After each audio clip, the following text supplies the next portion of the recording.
Olá, turma, sejam todos muito bem-vindos aqui ao Aceleração de Vendas Podcast. Esse ano a gente está conseguindo emplacar aí todas as semanas podcast, alguns sendo feitos no estúdio, a maioria deles, mas também a gente fez um episódio recente aí em campo, né, lá em Rondônia, com o pessoal do agro, muito legal, e que tem tudo a ver com a nossa convidada aqui, super especialista em agro, e a gente vai poder falar desse tema bastante. Queria, antes de tudo, pedir para que, claro, você que me segue aí, ou pelo menos que está assistindo esse episódio, desse um like, se inscrevesse no canal e, obviamente, gostando do conteúdo, compartilhasse com todos os seus amigos aí. Para quem não me conhece, eu sou Marcelo Charra, sócio fundador da Aceleração de Vendas, e hoje eu estou com a Tatiana Batistella, uma pessoa super especial e querida aí que vai contar muitas coisas novas. Ela é sócia da empresa chamada Arquitetura Pessoal, sócia fundadora dessa empresa, e não por acaso chama Arquitetura Pessoal. Seja muito bem-vinda, Tatiana Batistella. Vou tomar a liberdade de chamar de Tati. Maravilha. Ô, Marcelo, obrigada aí pelo convite. É um prazer estar aqui. É um prazer aí poder participar desse programa aqui, desse podcast. É realmente uma honra. E bora lá, vamos junto aí conversar um pouco sobre comportamento humano, neurobiologia do comportamento, aí o que eu trabalho, sou apaixonada mesmo. E acabo atuando muito no agro. E acabei acompanhando você também, o pessoal do agro, achei bem legal. Muito bom. Tati, para começar assim, né, sempre uma curiosidade que a gente tem, assim, da onde surgiu trabalhar com o aspecto pessoal e comportamental? Eu sei que tem uma trajetória que é um pouco, parece ser contraditória, mas não é. Me conta um pouco da sua trajetória, como é que você chega aqui até fundar a Arquitetura Pessoal? Vamos lá, na verdade, eu sou do Paraná, nasci lá em Londrina e eu sempre fui uma criança muito observadora e muito voltada para entender as pessoas. Isso aí era uma coisa minha só que daí fui crescendo, também sempre gostei de estudar muito e gostava da parte de artes, de matemática, amava matemática, geometria, eu falei, e a família minha é toda da agricultura ou pecuária, toda. Então, eu nasci aí, filha, né, neta de imigrante, maioria imigrante italiano, que veio para o Brasil mesmo para substituir os escravos, plantar tudo. Pai agrônomo, tio agrônomo, primo agrônomo, papagaio, se eu falar que até o papagaio é agrônomo, casada com agrônomo. E então, eu nasci neste meio e pensei, eu vou fazer diferente, eu vou romper isso. Eu vou fazer, então, gosto de geometria, matemática, não quero engenharia, vou fazer arquitetura, então. Fui fazer arquitetura.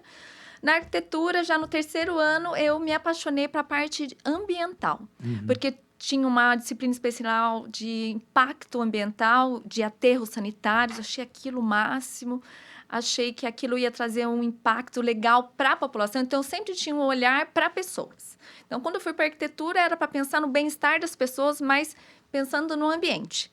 E aí me formei, fui trabalhar em prefeitura, fui para a área de pesquisa, fiz especialização, fiz mestrado, treino doutorado, dei aula, prestei consultoria para várias prefeituras, para o Ministério do Meio Ambiente.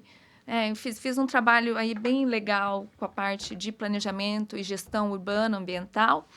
E aí estava no doutorado, estava ali por volta dos meus 30 e poucos anos, e eu comecei a ficar incomodada, assim, é como se alguma coisa me falasse que já não era muito por ali, já estava começando, e nisso eu rodei muito o Brasil, então é bom também, porque eu fui conhecendo muitas pessoas de vários estados, eu morei em vários estados, né, morei no Mato Grosso, morei no Goiás, e aí o negócio começou a achar estranho, eu falei, tem alguma coisa que está me incomodando, mas eu pensei comigo, tinha passado aqui no doutorado na USP, na saúde ambiental, eu falei assim, imagina que eu vou largar esse incômodo, isso aqui vai passar, isso é um absurdo. Isso, eu engravidei, minha vida deu uma mexida e eu sou uma pessoa, eu tenho uma sensibilidade muito aguçada de leitura e de percepção quando algo não tá legal. E aí eu falei, não tá legal, para tudo. E aí nesse inteirinho, eu falei, preciso dar um tempo para eu entender realmente o que está acontecendo. Larguei o doutorado, na verdade, primeiro eu tranquei.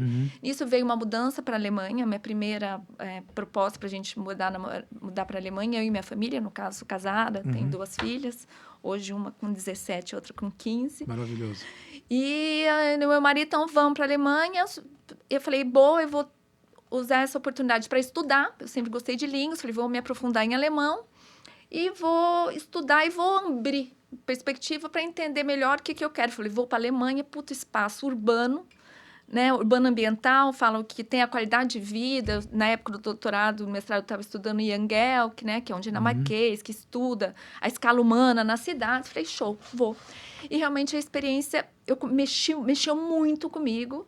Fiquei lá numa primeira temporada 2 anos, voltei para o Brasil, voltei aqui para São Paulo, fui para a USP de novo e falei, agora eu vou estudar a escala humana, né? Como é que é a percepção das pessoas nas cidades, é isso que eu quero mesmo? Vou sair do macro planejamento, da macrogestão para microgestão, né? Vou trabalhar espaços públicos e foi. Nessa época, foi quando meu primeiro contato com neurociência. Porque para eu estudar os sentidos humanos, eu comecei a entender como é que a gente percebe as cidades, e aí eu caí nas emoções. Então, foi meu primeiro, e ali eu já dei uma entrada e falei, isso aqui é muito interessante. Só antes, agora que a gente chegou nas emoções, o que era a escala humana, é isso? A escala humana é assim, o Jan Gehlke, que foi um grande arquiteto estudioso, que a esposa era psicóloga, que foi uma puta parceira dele, até tem em Copenhague, tem um museu dele, e eu eu quis ir para a Dinamarca, fui para Copenhague para ver, e lá que eu descobri que a esposa dele era psicóloga, de ver todos os estudos, e aí tem relatos dele que ele conseguiu ter essa percepção para poder trazer esse olhar e esse bem-estar das pessoas habitando os espaços públicos que ele criava por causa da esposa, porque ela trazia essa dimensão psicológica. Que louco. Aí arrepiei aqui. Aí eu falei, nossa, isso aqui é muito interessante. Voltando ao que você perguntou, agora até perdi aqui. A escala humana.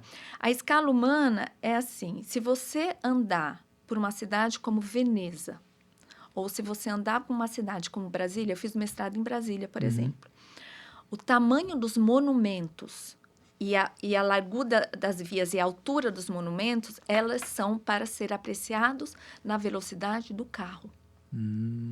E não na raio de visão do ser humano, da escala dele de visão e de profundidade. De distância das coisas, até para se conectar com o outro ser humano. Então, para eu experienciar uma cidade da melhor forma possível, eu preciso, de alguma forma, fazer um vínculo com outro ser humano. Então, eu cruzo a pessoa, eu tenho um lugar que a gente pode sentar junto, tem uma altura das edificações, vamos supor, até o 3º, 4º andar, no máximo, que eu me sinto bem. Eu, no ser humano, eu me sinto pertencente, eu me sinto fisicamente bem naquele lugar. É um exemplo de Veneza. Até Jan Gehlke traz esse exemplo de Veneza. Você anda em Veneza, você tem as ruas estreitas, você tem as edificações a um certo nível. E Copenhague também. Aquilo propicia você querer ir para a rua e encontrar pessoas. Brasília propicia você deslocar e ver aquela magnitude de longe, mas não de conectar com pessoas. Por isso, quando você está andando lá na esplanada, você sente meio sozinho, assim, o negócio... Você sente você uma formiga no mundo. Isso.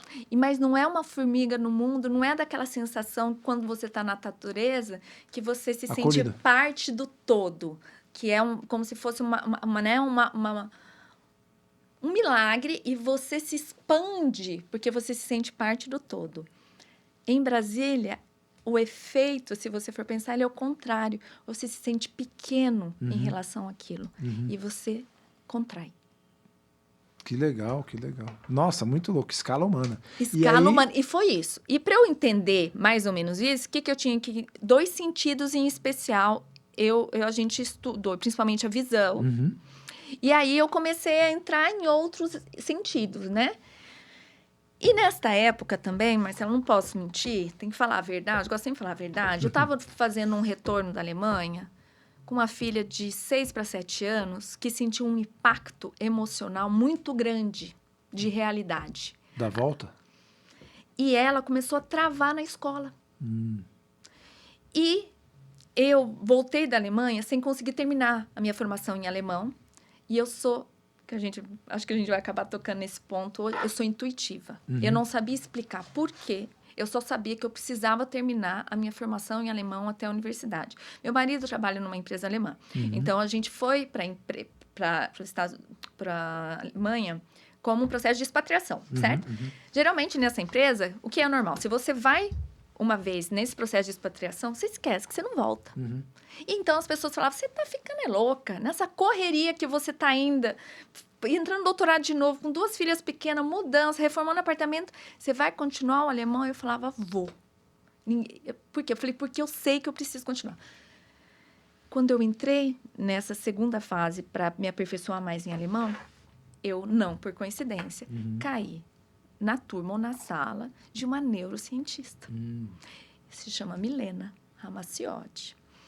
E ela é uma profunda entendedora das emoções e ela é uma profunda entendedora da nossa aprendizagem. Como as emoções influenciam a forma como a gente retém conhecimento. E aí eu contei para ela, falei, nossa, você não sabe, Mirella, falei até o nome agora, fiquei emocionada, até o nome dela, Mirella Ramacciotti. Falei, eu queria que você pudesse, você tem alguma pessoa para me indicar, para avaliar minha filha, porque eu tô achando que ela pode ter TDAH, alguma coisa, porque ela tá impactando muito na escola, tá com dificuldade, nanana. Mirella fez uma avaliação nela, Mirella falou assim, a sua filha não tem problema nenhum, de neurodivergência, ou é a parte emocional dela que está impactando fortemente a cognição. Provavelmente a sua filha tem uma sensibilidade emocional mais aflorada, ela lê mais o meio. Aquilo fez um negócio na minha cabeça, ela falou, eu vou dar um curso daqui, acho que ela falou 2 semanas, para uma turma de professores, você quer participar? Eu falei, quero. E ali eu fiz ela estava lançando um livro na época, eu participei dessa aula, e já tinha saído Divertidamente, eu lembro tudo. Aí eu falei, esse negócio aqui é muito bom. Porque, na verdade, eu comecei a me ver muito. E entender alguns processos meus que, na verdade, eu comecei a entender, isso aqui era bloqueio emocional? Puta, isso aqui era por causa da tensão? E aí foi. Abriu a porta. Abriu a porta. E aí, Marcelo, nesse interim, dessa correria toda, eu tive um burnout horroroso. Eu travei. Muito mesmo. Fiquei doente. Na volta. Isso foi em 2016 para 2017, quase 10 anos atrás. Tá. Quase não se falava de burnout.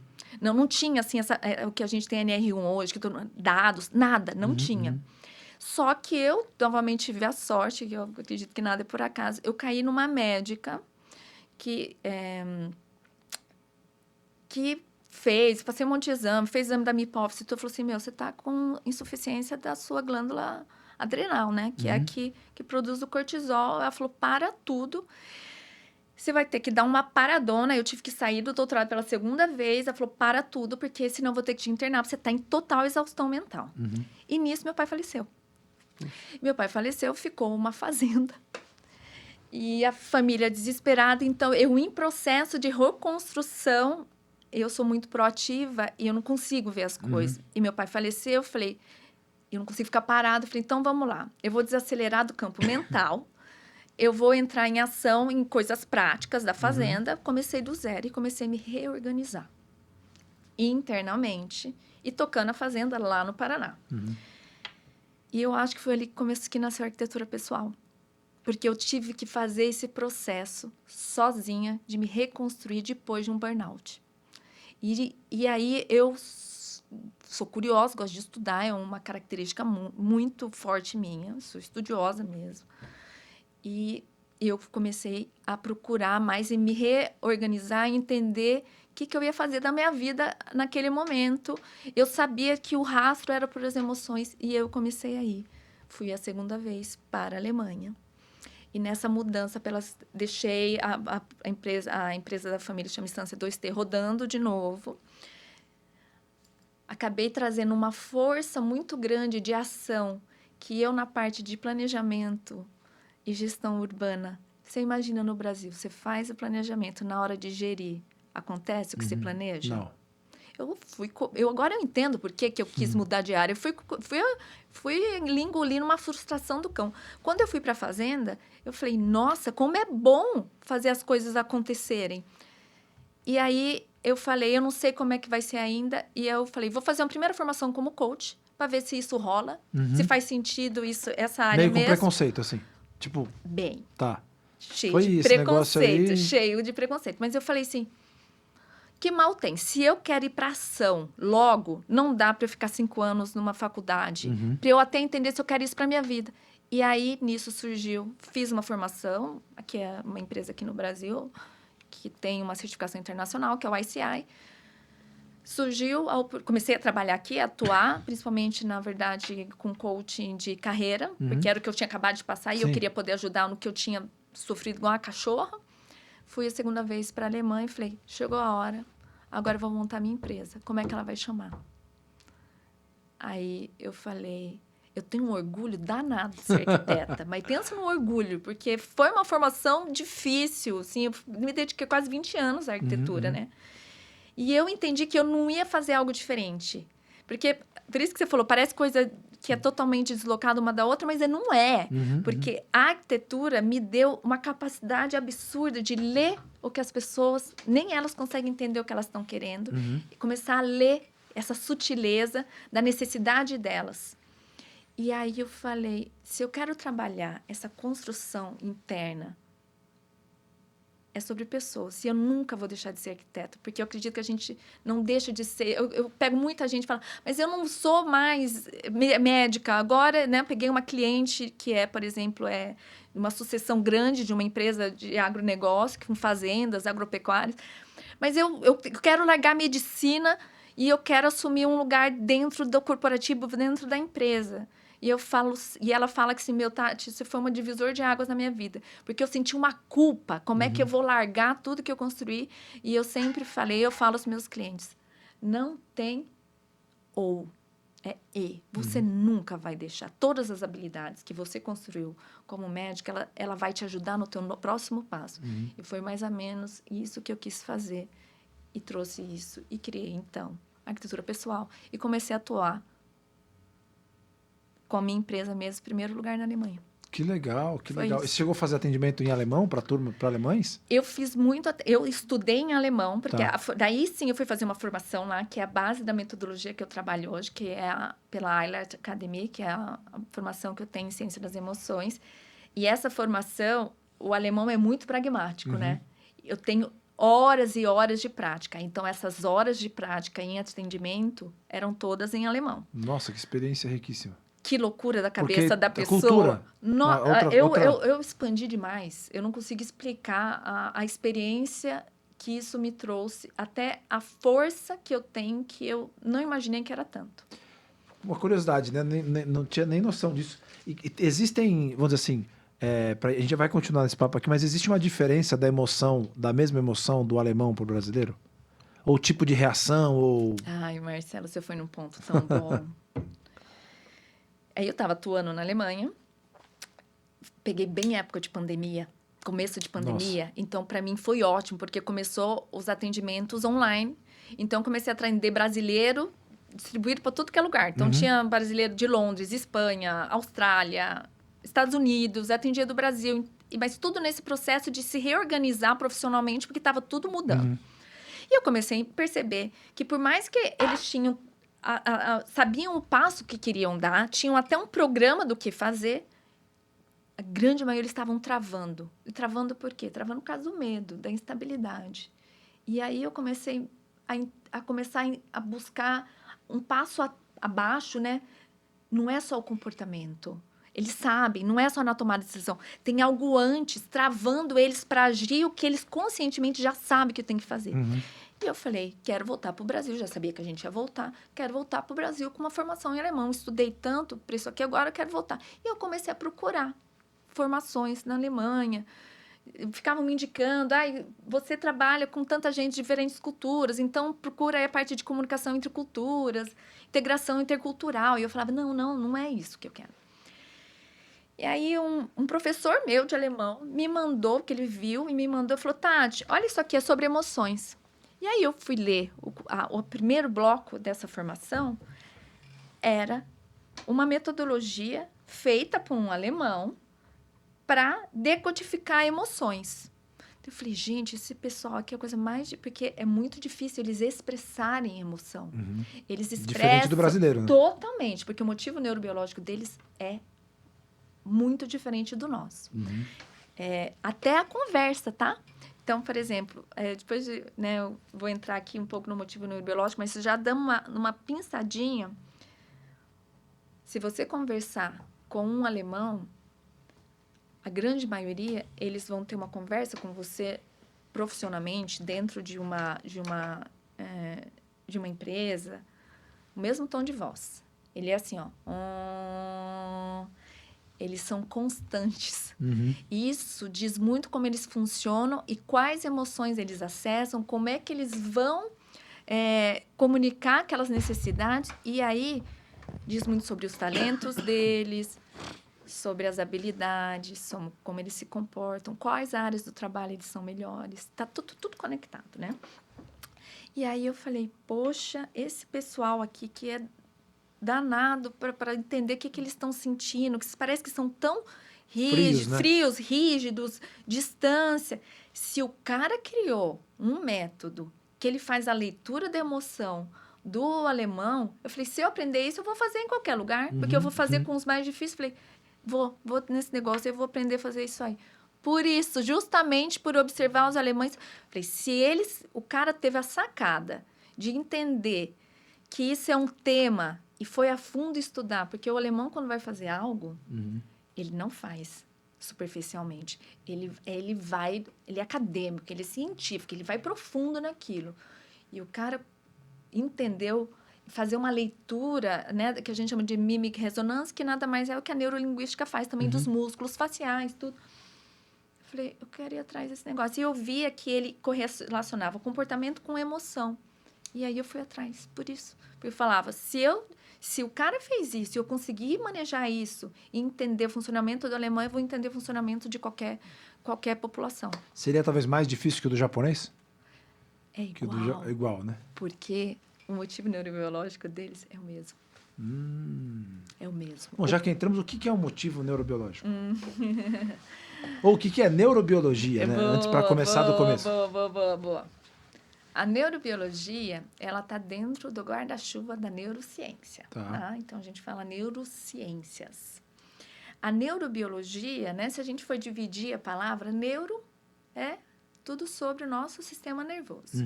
Biologia é o estudo da vida.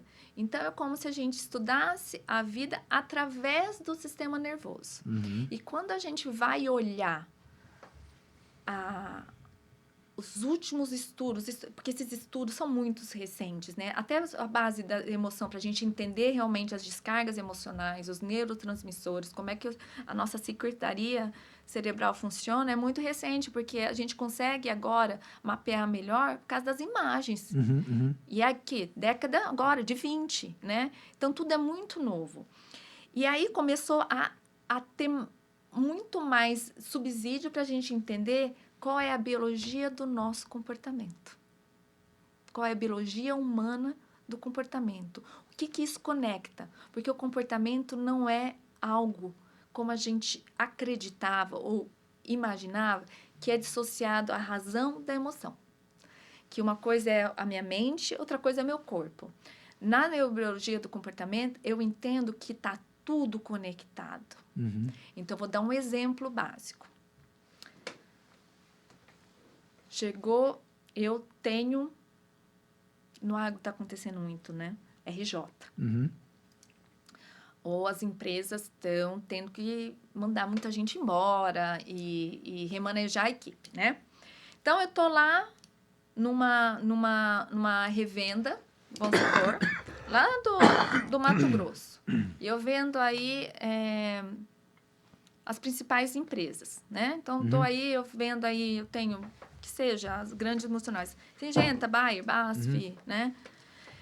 E eu tô vendo que o negócio tá estranho e eu começo a perceber que pode ser que a minha posição tá sendo cobrada por entregar um número que eu tô vendo no mercado e eu não vou conseguir entregar. E eu criei um planejamento para eu conseguir entregar esse número. No final desse mês, eu tô na metade do mês, eu não consegui ainda chegar na metade. O que isso gera emocionalmente? Medo. Boa. O que o medo faz no nosso corpo? Fuga, luta ou congela? Cortisol. Cortisol. Mas vamos lá, ele tem um mecanismo de funcionamento. Tá. Então, vamos lá. Ele aciona a nossa amígdala, né? A gente tem o nosso sistema nervoso, o sistema límbico, que é o nosso gerenciador das emoções. Teoricamente, se a gente pensar, ele está no meio do nosso cérebro e tem um órgão pequenininho ali, que é a amígdala, né? A amígdala é nosso sistema de alerta de perigo. Então, o que faz? Medo, reação, amígdala ativa. O que ela descarga no corpo? Cortisol, adrenalina, noradrenalina. O que ela faz no nosso corpo? Batimento cardíaco muda, respiração muda, contração muscular. Tudo neurobiologia, Sim. tá? No comportamento, o que isso vai desencadear? A minha visão, ela para de ser... Então, por exemplo, eu preciso buscar uma solução. Como é que eu vou conseguir atingir meu número? Ao invés de eu o que é essa amígdala e todo esse sequestro? Não estou falando nem de sequestro de amígdala, estou falando todo esse desencadeamento neurobiológico no corpo. O que ele faz? Em vez de eu ter uma visão de exploratória holística ou sistêmica para ver o todo, eu começo Foco. o quê? A funilar em possíveis perigos. Eu começo a ler incoerências. Então, o Marcelo falou para mim hoje que a gente ia começar às 3h e ele foi descer para né, que ele estava num outro podcast, 3h15. Esse negócio não vai dar bom. Então, eu começo a ler incoerências como perigo. Então, tudo se torna perigo. Na minha ação, no meu comportamento, estou dando uma suposição. Você teria chegado ali embaixo. Teria... Se eu não tenho essa autorregulação e entender o que eu teria feito, eu já não vou. E aí, Marcelo, eu já vou? Eu começo a ficar no negócio. O que eu começo a fazer como um vendedor? Eu fico hiperreativo. Na hiperreação, o que eu começo a fazer? Eu diminuo colaboração. O que eu faço? Quando eu diminuo colaboração, eu começo a ter problema, ruído na comunicação e fico hiperreativo. O que abaixa, Marcelo? Performance. É simples assim. Isso é neurobiologia do comportamento. Que louco. Então... E destrinchando ela inteira, isso é neurobiologia do comportamento. Então, a hora que eu pego um time, cada um tem que começar a entender que no estresse, dependendo da neurobiologia preferencial dele, tem uma emoção que ele vai. Ele vai para raiva, vai para luta, ou ele vai para fuga, ele vai para medo. Porque são as duas, né? Sim. Que as duas principais que eu trabalho com o time, com os meus clientes. E tem um terceiro ponto com o brasileiro, e eu posso te dizer com o latino, tá? Porque não é só com o brasileiro, que eu não percebo em alemães, de forma geral. Tô generalizando, lógico, né, Marcelo? Não tem certo e errado. Tudo que eu tô falando aqui é uma perspectiva, né? Mesmo porque a neurociência está em total construção.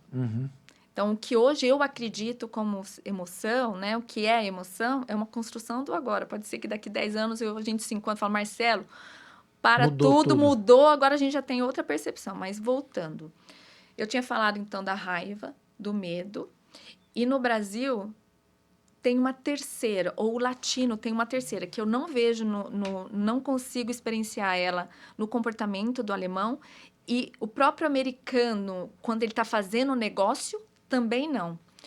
A gente quer agradar o outro. E, para isso, a gente não entra em conflito. A gente não... Mas sabe aquele gerenciamento de conflito necessário? A gente joga o que não é dito e que traz um ruído lascado para a performance para debaixo da mesa. É o que eu mais vejo em equipes que eu trabalho aqui no Brasil. Quanto ruído do que não foi dito, não foi resolvido, não foi olhado debaixo da mesa. Muito. Aí, vou dar um exemplo. O que é esse ruído debaixo da mesa, na prática? Quantas pessoas a gente encontra agora passivo-agressiva? É ruído debaixo da mesa? Problema de comunicação entre parceiros, entre equipes? Ruído debaixo da mesa. E pegando... Agora, eu não falei qual era a terceira, né? Tá. Porque a terceira emoção, ou terceiro motivo neurobiológico, que é o mais forte dos latinos e que está relacionado a esse não querer desagradar, tem 3 emoções. É o motivo neurobiológico mais complexo e é o nosso. Vergonha, culpa e tristeza. É o medo, a necessidade básica de não pertencer. A gente tem como cultura um medo lascado de não agradar, não ser aceito. E a gente perde muito em autenticidade. Então, nossa, maravilhoso. A famosa síndrome do vira-lata, né? Nossa, ó, deixa eu só para eu decodificar aqui, que eu achei maravilhoso isso. Então, motivo, só para recapitular, motivo neurobiológico do alemão. Eu vou falar, quem quiser depois, gente, chama Motive Compass e tem no meu Instagram um pouco, quiser entrar em contato comigo, quiser saber mais, tá, Marcelo, de verdade. Claro. Porque ele é um mapa, ele é uma bússola que eu trabalho com ela e tem no meu Instagram também um pouco. Me procura que eu vou ter o maior prazer em compartilhar. Ela é uma bússola. Então, assim, esse estudo essa metodologia, ela foi desenvolvida por um alemão que se chama Dirk Eilert, e ele tem como base neurociência, psicologia positiva. Então, ele traz também ferramental, né, do que está sendo desenvolvido, né, no que foi desenvolvido pelo Paul Ekman, Goleman, né? Ele traz um pouco desse referencial e traz o referencial dos grandes psiquiatras ali, austríaco, suíço, alemão. Quem nós temos aí? Nós temos Viktor Frankl, nós temos Freud e nós temos Jung. Então, e tem outros grandes psiquiatras, neurocientistas alemães que ele foi buscar a fonte na neurobiologia. O que é a neurobiologia? A neurobiologia, ela é uma visão do indivíduo não pelo perfil psicológico. Ela é uma visão do indivíduo para entender o que move aquele indivíduo em determinada direção, para determinada ação, que deflagra o comportamento. Ela é mais dinâmica, ela é um olhar dinâmico. Por que me encantou tanto? Porque a nossa realidade hoje, ela é muito dinâmica. Então, ela se torna, ao meu ver, uma ferramenta muito aplicável, um resultado muito bom para a nossa realidade agora, que é muito carregada de informação, sobrecarga, estresse. Então, quer dizer que eu opero muito no meu piloto de sobrevivência. Então, ela para mim, por isso que ela faz essa eu acho ela muito efetiva, né? E aí você... E são 4. Tá. Uma que a gente chama... Eu vou falar a tradução livre que eu fiz para português, tá? Que pra daí gente entender. porque eles me deram autorização, Sim. porque eu tenho a formação, né? Em 2 metodologias, na Mimic Resonance e na Motive Compass. Então, eu tenho sou certificada para poder trazer esse material para o Brasil e eu pude traduzir ele, então. Eles me autorizaram a traduzir o material. O vermelho, vou falar por cor, mas ele não é assim que ele funciona, tá? É assertividade e influência. É aquele instinto de trazer impacto. Tem a ver, se eu for fazer uma correlação com o DISC, que não é a mesma correlação, mas só para ficar fácil de entendimento, é o dominância. Tá? É o dominância com o amarelo, tá? Influência. Com influência. Os 2 juntos, tá? Então, tem assertividade e influência, que é, por exemplo, pensando em cultura, China, Estados Unidos. Ou seja, esse seria um motivo neurobiológico. É são 4. Tá. E aí, em geral, as nacionalidades, ou como a gente falou aqui, Brasil e tal, consegue ler. Generalizando, a gente fala, cara, mais esse daqui. É igual a cultura de uma empresa. Você não consegue fazer uma leitura? Sim. É mais ou menos Tá, isso. legal. Tá? A gente lê a grande maioria do espectro. Sim. A gente consegue fazer esse movimento. Porque é a cultura do país, né? Então, na empresa é uma amostra menor, mas do país, os seus fundadores, a sua história, enfim. É a mesma coisa. Ah, muito legal isso. É a mesma coisa, né? Então, eu consigo, por exemplo, por perfil neurobiológico, eu bato o olho numa empresa, eu já começo a ler o neurobiologia dela. Eu já sei onde seus valores estão. Eu já consigo ver onde dá para equilibrar a cultura, onde está tendo problema, daí a gente entra. Então, um é assertividade e influência. O outro se chama ordem e estabilidade, que é o do alemão e do japonês. Regra, estrutura, protocolo. um pensamento mais rígido que a gente fala, né? Ele tem uma inflexibilidade cognitiva maior, tá? Então, ele, para abrir mão de algo que ele acredita, ele precisa de muita informação, muito dado para ele aceitar algo novo, né? Então, vou dar um exemplo, né? Aqui ao lado, funciona por opostos complementares, tá? Aqui ao lado, então, eu venho descendo aqui o quadrante, tá? Pensa num quadrado, vermelho, azul. Verde, harmonia e proteção, que é o perfil neurobiológico do latino, que está relacionado principalmente a uma necessidade muito grande de vínculo. Só para eu voltar. Ordem e estabilidade, necessidade muito forte por ordem, por estrutura. Vermelho, necessidade muito forte por impacto. E o quarto neurobiologia, para fechar, é a neurobiologia de inspiração e leveza, que é o neurotransmissor. E cada uma está relacionada a uma química. Por isso que é neurobiologia. A química da inspiração e leveza, por exemplo, é a da dopamina. É a abertura, é a facilidade uma flexibilidade cognitiva, né? É essa expansão, é uma visão mais sistêmica e ela sempre funciona por opostos complementares. Essa é a metodologia. E cada ser humano, agora pensando, você, Marcelo, conforme é a genética que eu carrego, tá? Porque tem epigenética aí. E que eu nasci, as emoções que, por exemplo, dentro da minha família, me era permitido sentir e aquelas que não eram bem-vindas, por que a gente faz como comportamento? A gente continua num comportamento, ou a gente torna ele automático, a gente torna aquilo massivo, quando ele me dá mais recompensa do que punição. Sim. É a mesma coisa na formação minha da neurobiologia. O lugar que eu tenho mais recompensa. Então, se eu sou uma menina nascida num ambiente agro, onde me é permitido ser sociável, agradar, fazer pelo outro, criar vínculo, ser alegre, toda vez que eu tenho esse comportamento desde pequena, me é reforçado. Eu pertenço, eu sou aceita, eu tenho alimento, eu tenho uma sobrevivência física e psicológica. Agora, se eu estou nesse ambiente e eu pequena começo a demonstrar raiva, não quero, o que acontecia? Estou dando um exemplo mesmo. Eu apanhava. Sim. O que eu aprendi? Demonstrar raiva é perigoso. Não posso. Como é que eu construí minha personalidade?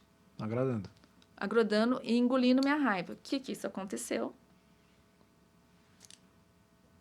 Por exemplo, Sim. eu hoje, eu sei que essa é a minha neurobiologia preferencial. Quando eu estou sob pressão, eu vou ter uma dificuldade de colocar limite. Quando eu estou sob pressão, a hora que eu vejo, eu assumi coisa demais. Por não dizer não, por não querer desagradar, enfim. Porque você foi treinado a isso. Não, vai ficando muito complexo a sistêmica. Por achar que o outro depende de mim.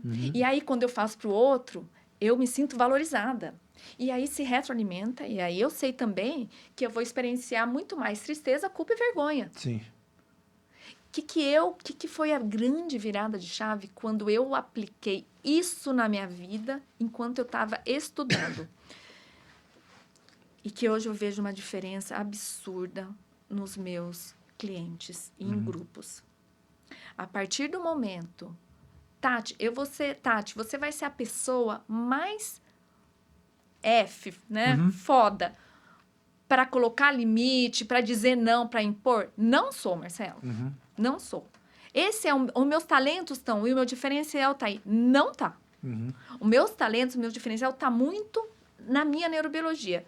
O que eu falei no começo? Eu tenho uma leitura muito grande sobre as pessoas, sobre o ambiente. Eu saco o que está pegando. Eu tenho sentidos muito ampliados. Porque na neurobiologia, que é a ocitocina, por exemplo, eu tenho os meus sentidos, eu tenho antena para ler o que está acontecendo. O motivo neurobiológico oposto complementar, que é o vermelho, que é a raiva e o desprezo, é autocentrado. É eu sou grande, eu sou forte, eu posso, eu consigo. O que eu percebi? Que se eu quisesse ter o impacto que eu gosto, desejo, que para mim é propósito profissional, se eu não começasse a beber daquela água lá, eu não ia alcançar meu propósito nunca. Porque eu ia me apequenar em todo ambiente. E para eu sobreviver entre os alemães, perdão quem é alemão, quem está assistindo, mas eles falam, se eles não gostam, eles colocam um limite, não quero. E quando eu fui atender, 2 anos e meio atendendo alemão sem parar, se eu não aprendesse a me colocar, eu não ia conseguir me formar. Porque você não ia conseguir causar a transformação. Não ia causar incômodo, não ia causar transformação. E eu falei, então, o motivo de eu ter que fazer aquilo foi muito grande, porque eu não fazer aquele movimento comportamental da minha neurobiologia, ele ia me limitar do meu sonho que eu queria alcançar. Falei, então eu entendi. Então eu vou fazer essa construção. E eu vou migrar para esse neurobiologia. E conforme é o ambiente, conforme é a situação, eu sei que eu tenho que me colocar. Então, tem lugares hoje que eu sou eu já me treinei, que dependendo do lugar que eu tô, na posição que eu tô, principalmente na profissional, pessoas que fazem, por exemplo, o treinamento com os 4 motivos neurobiológicos e começam a falar, acho que eu sou esse. É muito comum eles virem depois conversar comigo e falar, Tati, você é vermelho, né?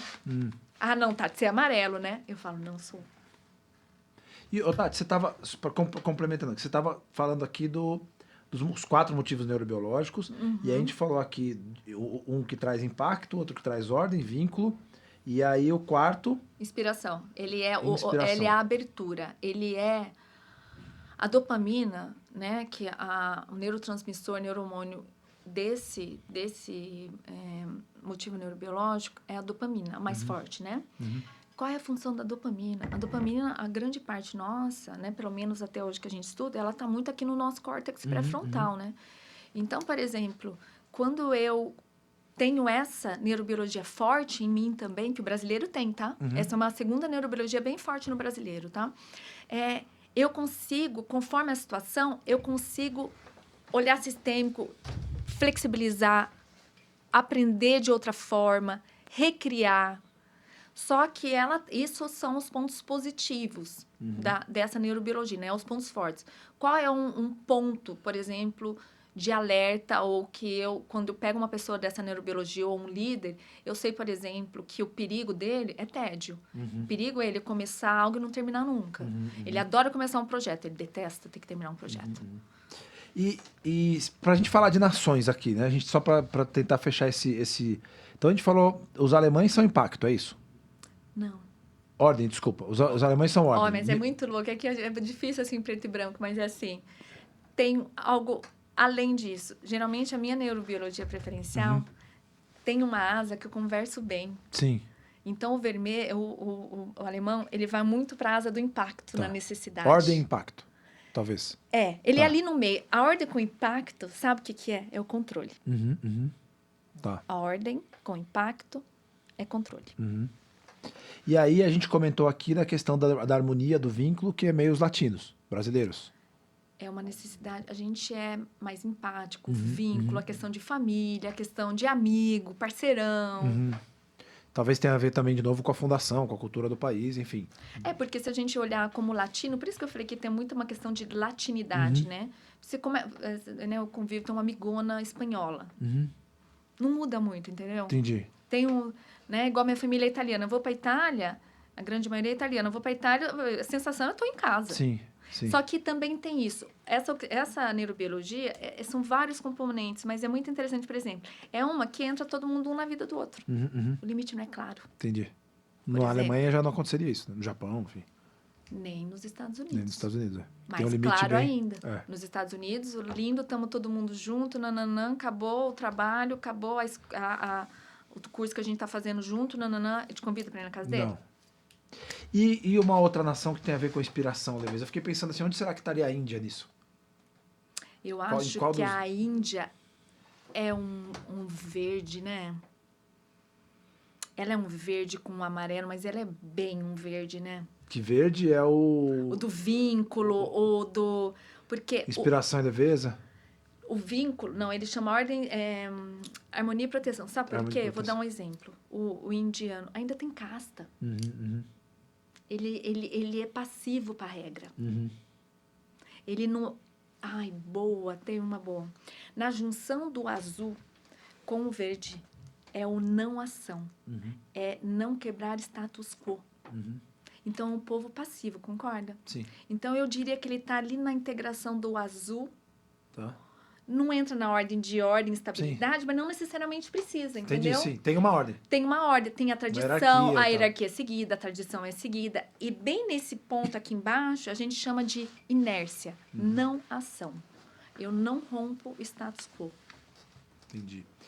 Legal. E acho que, super complexo o papo. Eu acho que já fica aqui um convite pra gente se aprofundar mais, porque deu pra ver que aqui é só um comecinho. E aí, Mas... se deixar também, eu vou embora. Não, aqui. mas é ótimo, tá maravilhoso. Assim, né, o nosso público aqui são muitas pessoas de treinamento e desenvolvimento, né? Alguns vendedores mais interessados assim por essas questões também frequentam aqui o nosso ambiente e são pessoas que gostam dessa conversa intelectual, que eu acho que é o fundamento das coisas, né? Então acho que estamos no lugar certo e o tema super certo.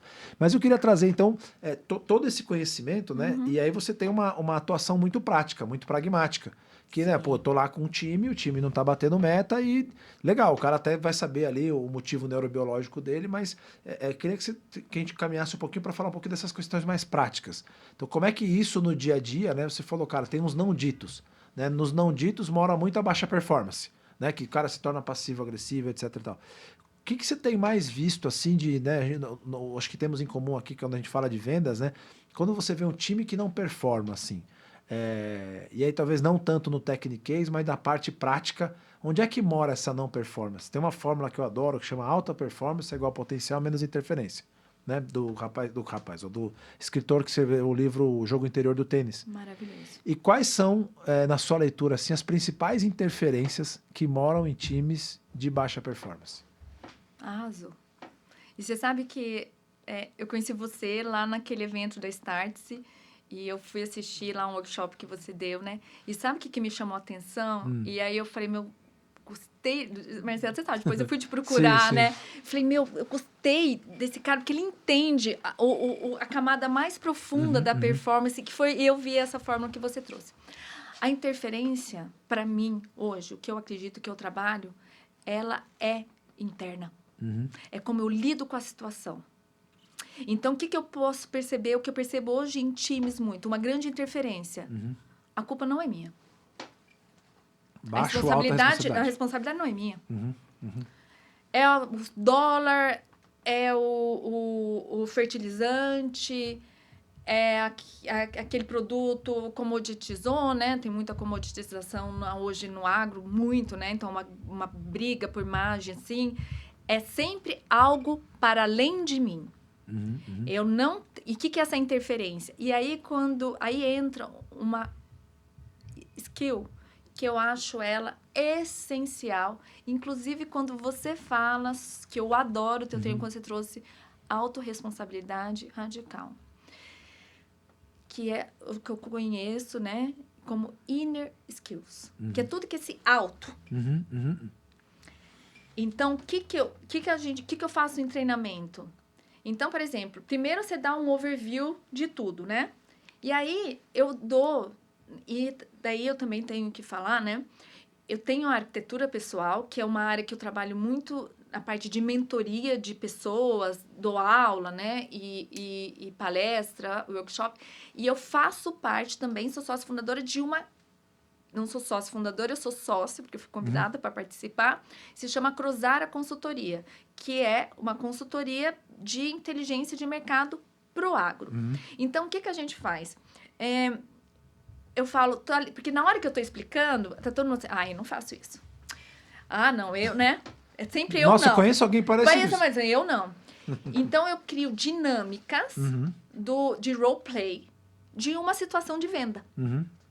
Com diferentes perfis. E aí eu até coloco, geralmente, é muito interessante quando os próprios líderes, está todo mundo na horizontal ali, geralmente a gente já faz um acordo, deixa ali a liderança, né, os gestores, até o de RH, olhando o que está acontecendo. Às vezes a gente deixa eles, ele tira eles da intervenção e deixa eles como os universitários ali. Então, dá um tempo, coloca uma meta, né, de um cliente tem essa necessidade, vocês têm esse produto, ele tem essa característica, como é que você vai vender ou fechar um negócio com ele em X tempo e solta. E deixa eles atuarem. E aí a gente vai anotando. Hora que termina, a gente geralmente, né, a gente começa a perguntar por exemplo, a responsável do RH, quais são os pontos que ela já começa a sacar. Da leitura do overview, lá já começa a pensar, isso aqui talvez poderia ser assim, o gestor, tá todo mundo ali. Hora que chega na minha parte, eu tá o tempo inteiro ali observando a interação deles. E aí por exemplo, teve um em especial, onde tinha um dos vendedores, o perfil dele é total de dominância e impacto. E ele se via como o maior fechador de negócio da equipe. Eu sou grandão, eu fecho, eu sou top, eu tenho experiência.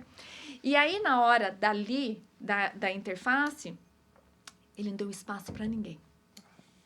Monopolizou. Ele já impôs o que tinha que ser, como tinha que ser.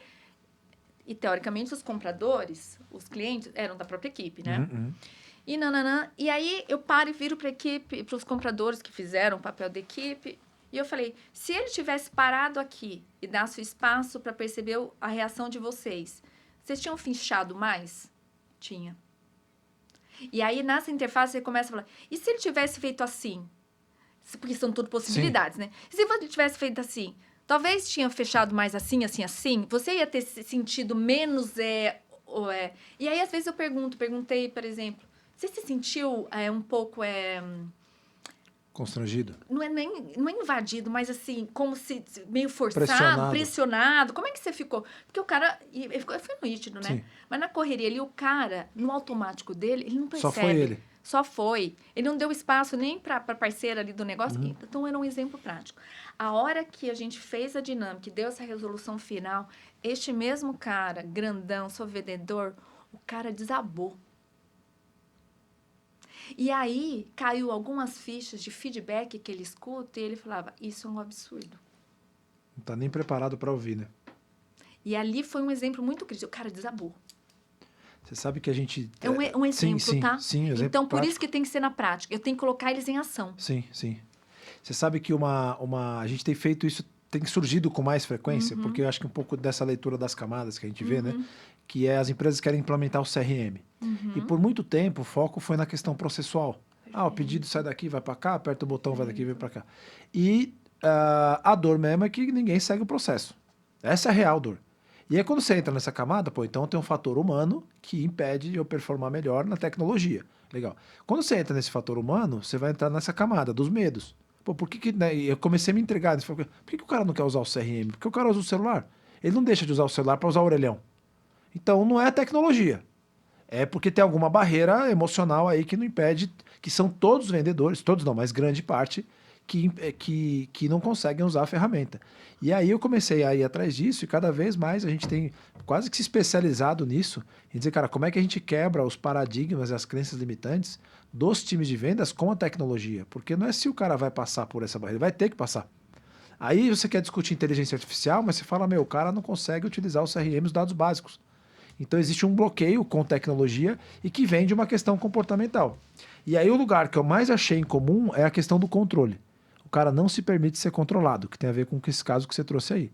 O cara quer levantar e dizer como é que ele é. Só que quando ele levanta e diz como é que o negócio funciona, quando ele tem um CRM, ele não tem esse poder mais. E aí o cara tem que fugir de vamos dizer assim, de um valor para ele que é muito relevante, né?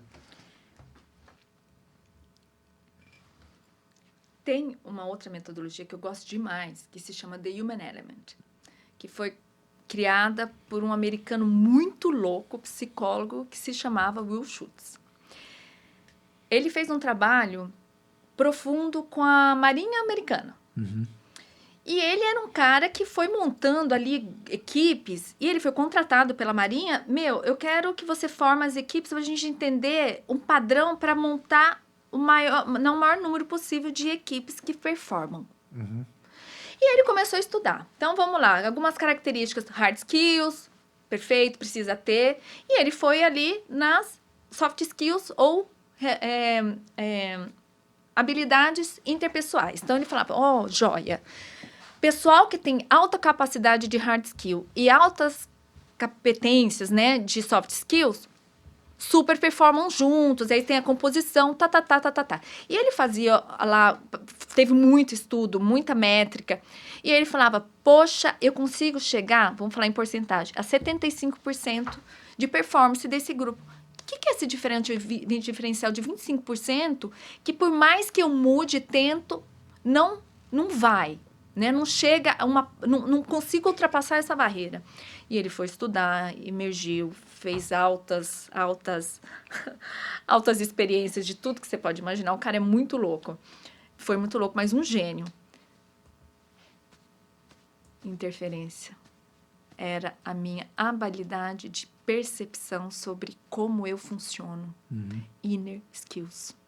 E aí, ele fez um estudo e desenvolveu essa metodologia onde ele diz que quanto maior a minha necessidade de controle, menor é a minha percepção sobre competência.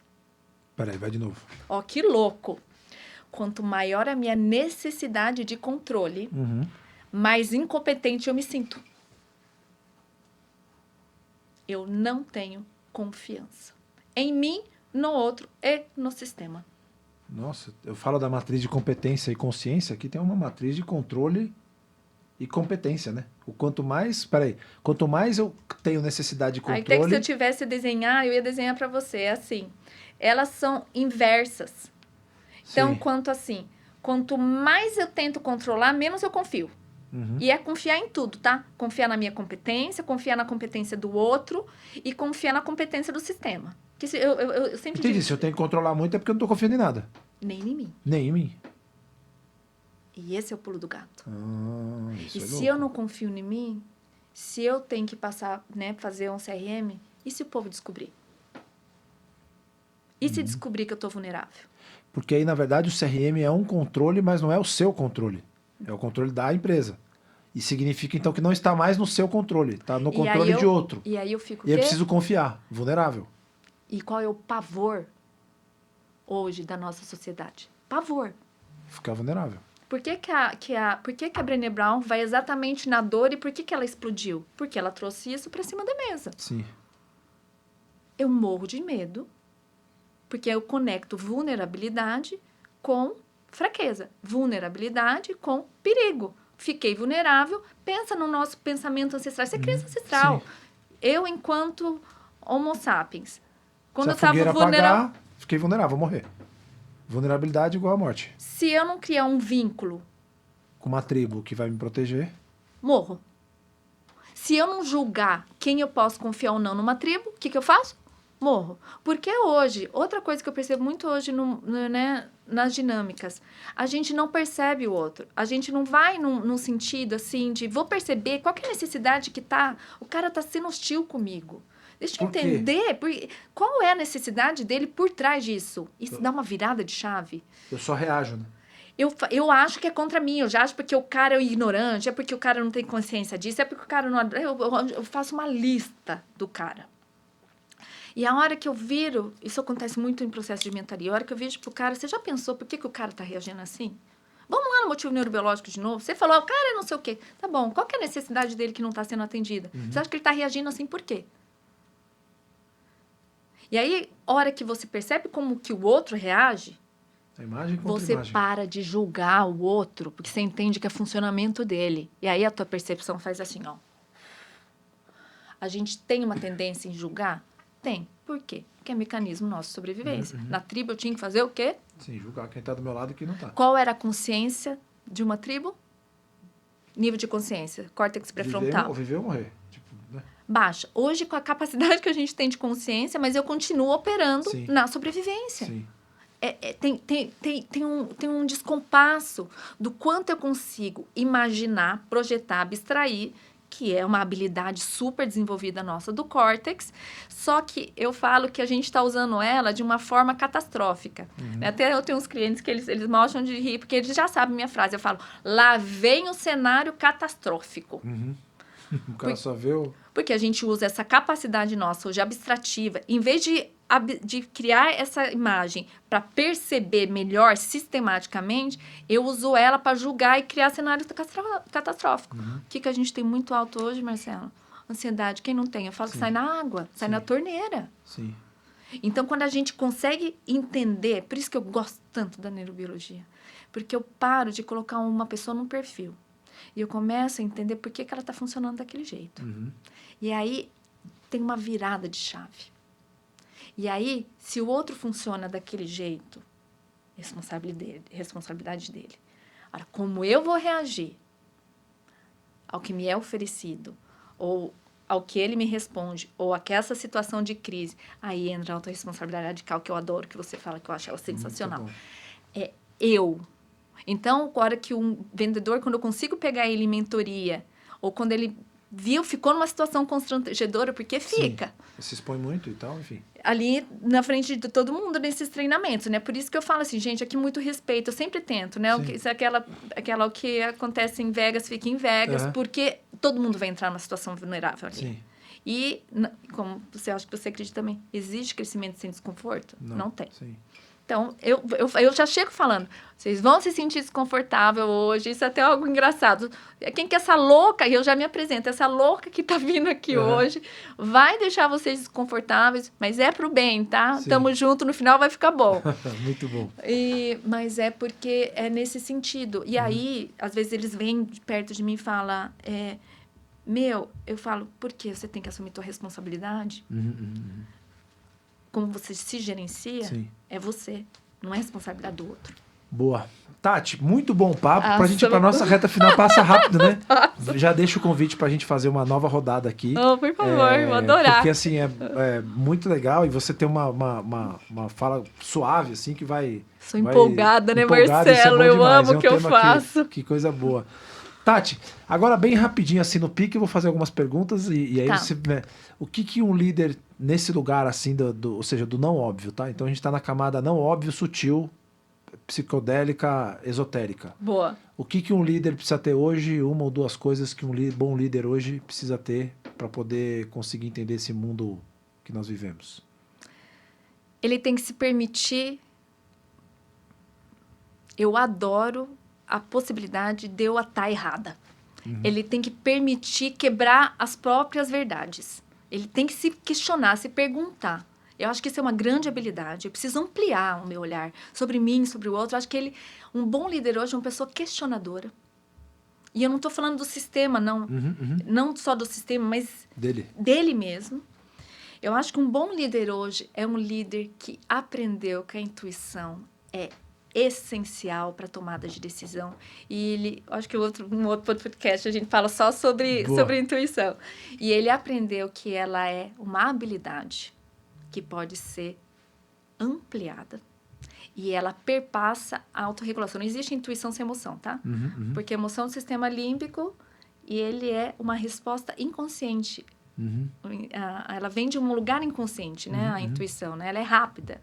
Ela, às vezes, parece que brota, né? Fácil, mas isso é para uma outra conversa. Então, eu acho que ele entender sobre intuição e mergulhar nisso para conseguir desenvolver em si, eu acho que esse é um segundo ponto. E eu acho que o terceiro ponto, não indo para o óbvio, mas não deixa de ser óbvio, por que você está fazendo o que você faz? Qual é o teu propósito nisso? Qual é o teu serviço para o mundo? Eu acredito que um grande líder, ele tem muito forte o que ele quer servir. Ele tem claro o que ele quer fazer. E aí ele aguenta o como. Sim. Eu acho que o prazer, a vontade, aquela paixão tem que ser maior do que tudo. Muito bom. E aí tem um cartunista da Universal Studios que chama Dr. Seuss. Tá. Dr. Seuss, ele desenhou o Cartola, que é aquele gato com uma cartola branca e vermelha. Boa. E ele tem uma frase que ele diz assim, o que faz você ser mais você do que os outros? Aí eu te pergunto, o que faz você ser mais você do que os outros? Boa pergunta, né? Mas eu sou muito inquieta. E acho que é uma inquietude com uma coragem. Eu também sou bem corajosa. Eu não tenho medo de mergulhar nas minhas sombras. Eu vou fundo E isso me capacita demais para mergulhar no outro. Eu vou sem julgamento, eu vou junto, eu adoro. Eu não tenho medo de mergulhar em mim. Eu topo, eu arrisco, eu vou, eu me estrumbico, eu volto. Eu acho que é isso que me faz muito ser quem eu sou. Que legal, muito bom. Sabe que eu estava conversando com uma pessoa ontem e aí eu falei sobre um determinado tema e eu vi que a pessoa reagiu de um jeito assim, né? E aí pra gente que tem essa consciência, eu falei, meu, puta, ali tá a maior potencialidade, tá ali, ó. Tá ali. Porque onde ele reagiu, eu falei, cara, aí que tá o maior poder dele, né?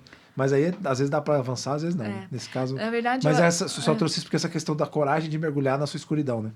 E eu, na verdade, eu acho que outro ponto que é muito importante. Eu sempre achei que a minha sensibilidade era a minha grande fraqueza.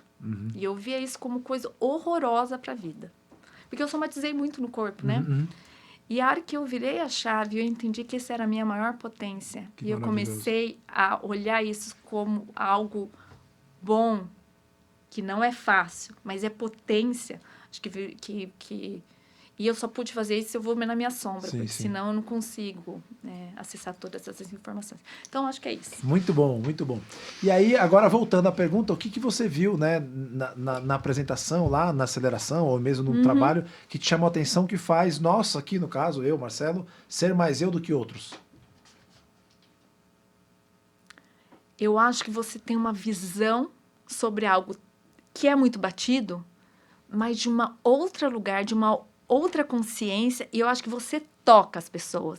Então, vou dar um exemplo. Você estava lá, puxando conversa, tudo, aí você entregou um livro para uma pessoa, e de repente você me trouxe falou, essa aqui, quem fizer a pergunta vai ganhar um oráculo das vendas. Eu falei, oi?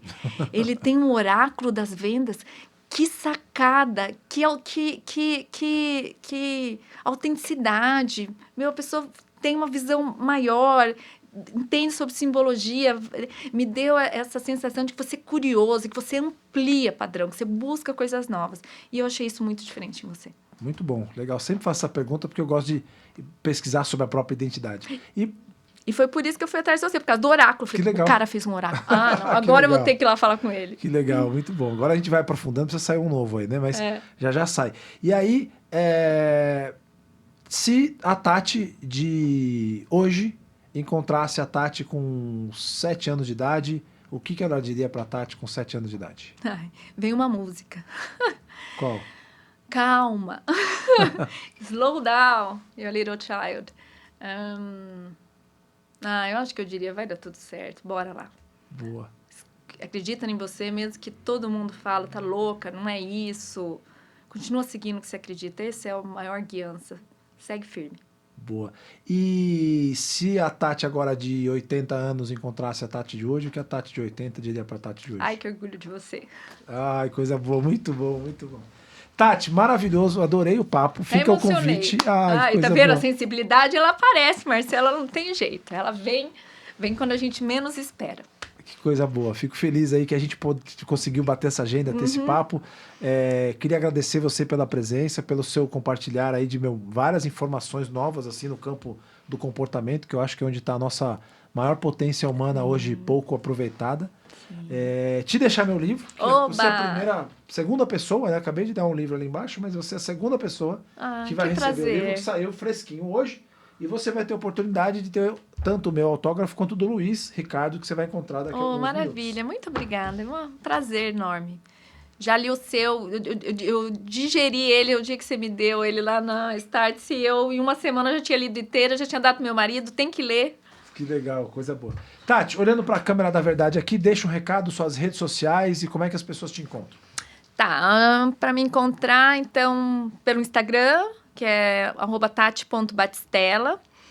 No LinkedIn, é Tatiana Sansevero Batistella.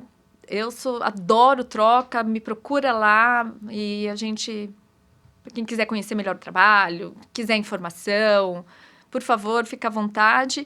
E sabe que eu fiquei com um negócio pensando de vir para cá, sabe, Marcela, assim, qual que é o propósito, né? Eu sempre me pergunto, qual é o propósito de ir, de topar, de fazer, né?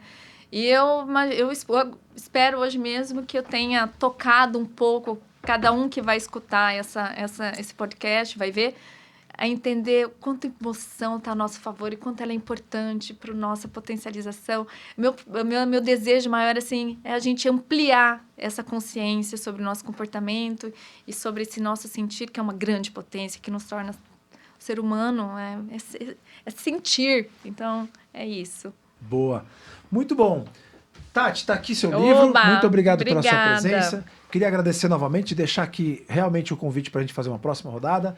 Turma, você que acompanha até agora, espero que você tenha conseguido conectar aí tantos conhecimentos e, como a Tati trouxe, eu acho que o objetivo cumprido da gente elevar um pouco o nosso nível de consciência sobre o poder das nossas emoções, o poder do nosso radar do coração para o cérebro e não só do cérebro para o coração. Perfeito. Muito obrigado pela presença, Prazer. Tati. Turma, queria agradecer a todos vocês que nos acompanharam até agora, pedir que vocês deixem um like, façam sua inscrição e compartilhem com o maior número de pessoas.